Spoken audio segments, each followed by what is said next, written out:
And next up, we have Dr. Kerry Gutridge from the University of Manchester on creating a core mental health data set for inclusion in physical health research studies. Kerry.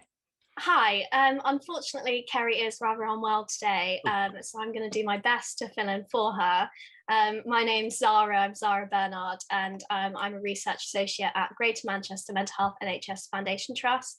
I work with Pauline in the GM Digital Research Unit, so hopefully between myself and Pauline, we should be able to answer any questions that you have today.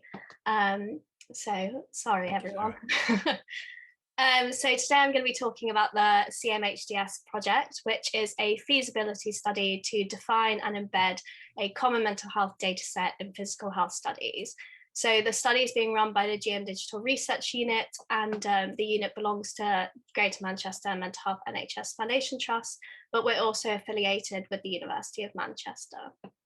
So before I talk about the project itself, I just wanted to provide some information about the GM Digital Research Unit, which was formerly known as the CAMS Digital Research Unit. So the aims of our unit are to translate interventions developed at the Centre for Women's Mental Health at the University of Manchester into tractable digital solutions. We want to identify and develop digital tools for preventative mental health that are interoperable and sustainable. We want to establish Greater Manchester as a world leader and international hub for development and implementation of digital applications for preventative mental health, and to apply state-of-the-art digital technologies, including virtual reality and augmented reality, to support health and well-being. So the unit, we're really committed to co-development and public and patient engagement and involvement, as you will have just seen from Pauline and Simon's talk. It's really at the core of pretty much all of our research projects. So a little bit of background on the CMHDS study. So it's well recognised that mental health and physical health are closely linked. However, this fails to be reflected in starkly disconnected mental and physical healthcare revision, as well as in public health and research sectors. So poor mental health is linked to multiple physical health conditions, for example, diabetes, heart disease, or premature mortality. This is kind of what Aideen was speaking about in the opening talk, so I feel like there's a theme going here. And physical health problems in people with mental illness can result from cardiometabolic side effects of medication, lifestyle factors, and possibly factors common to mental and physical illness risk, like inflammatory processes. But moreover, individuals with chronic medical conditions such as heart failure are twice as likely to suffer from depression as the general population. So there is a widespread recognition that a separation in the approaches and location of treatment can result in poorer physical health outcomes for people with mental illness, as well as poorer mental health outcomes for people with physical illnesses, particularly for those with long-term conditions. So routine collection of mental health data in physical health studies could allow further analysis of these comorbidities in ways that haven't been possible yet. And it could provide the potential to develop improved treatment pathways that account for both mental health and physical health. So at the moment, the CRN collects data on over 800,000 participants across the clinical portfolio in a year. And in 2017 to 2018, over 90% of the portfolio studies were focusing on physical health alone. So this project kind of was born out the idea that if we developed a core mental health questionnaire that can be integrated into all of the physical health studies, this could enable researchers to further analyse the links between physical health and mental health. So with this, public data collection initiatives require substantial public and patient engagement and involvement, as well as multi-organisation agreement about the content and format of the data sets collected. So the specific aims of this study were to first address any concerns over the willingness of individuals to share mental health data, and this will help us understand specific concerns about capturing mental health data from the public. Second, we could develop guidelines for achieving a social license for the routine donation and use of mental health data.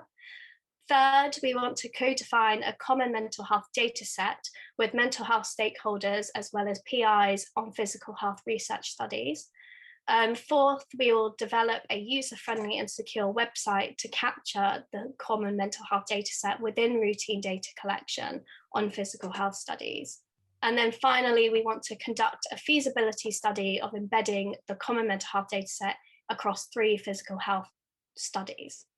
So I'm now going to focus on aims 1 and 2 because that's where we're up to. The project is kind of in full swing at the moment. Sorry, I wasn't sure. Can everyone hear me okay? Yeah, we can hear you, but please, if you're not speaking, please keep your microphone closed. Thank you very much. Yeah, so the project is kind of in full swing at the moment. So I'm going to focus on aims 1 and 2, which are the development of the social license for routine collection of the common mental health dataset.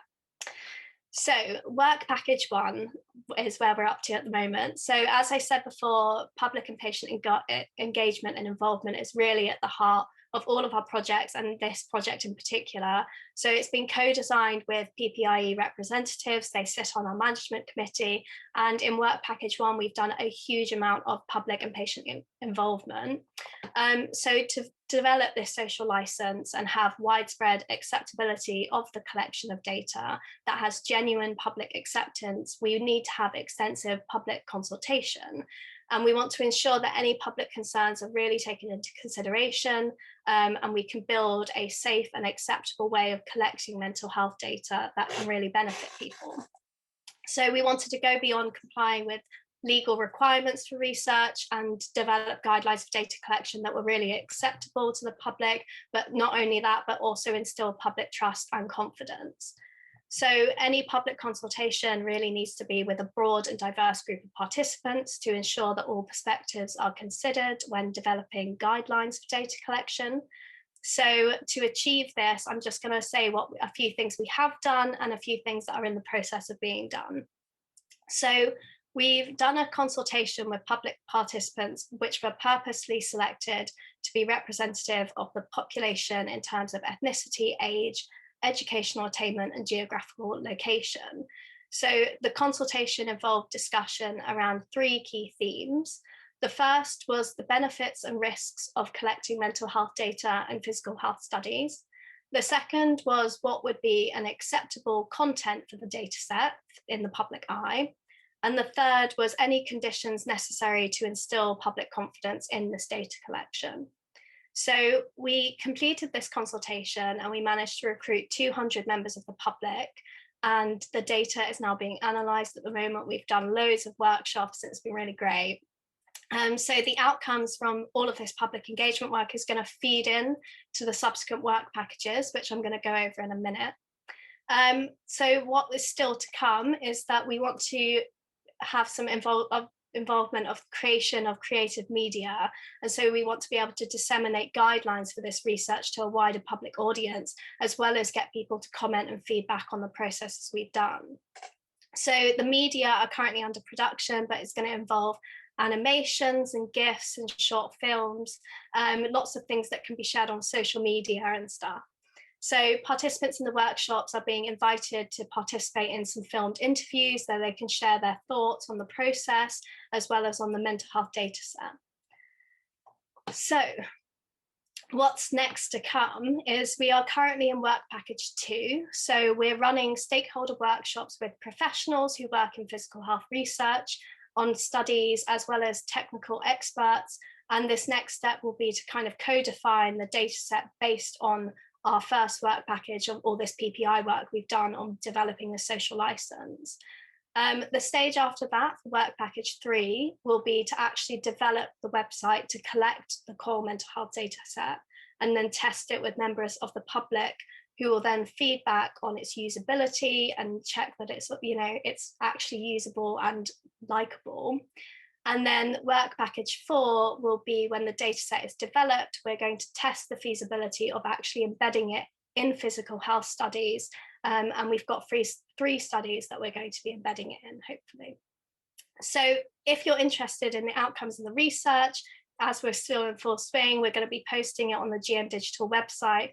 And the link for that is here. So hopefully we can update you more on how it all goes. Thank you. Zara, thank you very much indeed. We could take a couple of questions on your talk before moving on to general discussions. One thing I was just keen to hear your thoughts for is perhaps I think it was your phase 3 when you moved to the website collection. Do you have in mind the way that people will be identified to that site if you're doing it in a centralized way rather than having every study site collecting their own data, for example? How is there a way that people will sort of register participants with your central site then? Yeah, I'm going to hand over to Pauline to answer that question, because she's definitely more on the technical side than I am. Yeah, sure. So the current thinking is that we'll link people by the study identifier in the main trial. So we won't store any identifiable information alongside the mental health data set, but they would be linked back to their original physical health clinical trial through that identifier. By the site that is hosting it. Yeah. Exactly, yeah. Thank you very much.